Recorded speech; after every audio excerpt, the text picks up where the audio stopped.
চলো আমরা আমাদের পরিচয়টা দিয়ে নিই। আমি হলাম তেঁতুল, আমাকে দেখে সবার জিভে আসে জল। মাই নেম ইজ মৌচি, আমি হলাম বড় কাঁঠালের বাচ্চা। আরে মালিক, তুমি এটা কি করলে? আমি যৌবনে পাড়া না দেওয়ার আগে আমাকে ছিঁড়ে নিয়ে আসলে। আরে মালিক, তুমি আমাকে এভাবে কাটতেছো কেন বলো তো? আমাকে দিয়ে কি করবে?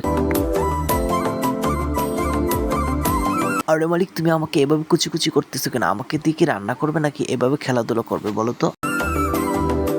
এই বন্ধুরা, আমাকে দেখে কার কার জিভে জল চলে আসছে একটা কমেন্টের মাধ্যমে চট করে বলে যাও তো।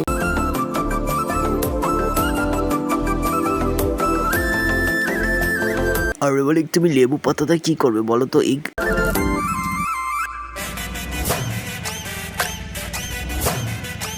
বন্ধুরা, তোমরা এরকম কে কে ভর্তা খেয়েছো এখনই কমেন্টের মাধ্যমে জানিয়ে যাও। এই বেশি দাগস না, বিয়ে দিয়ে দেবো, কেন্দে মরে যাবে না। তাকে লাইক কমেন্ট শেয়ার আর আমার চ্যানেলটি সাবস্ক্রাইব করে আসো বন্ধুরা।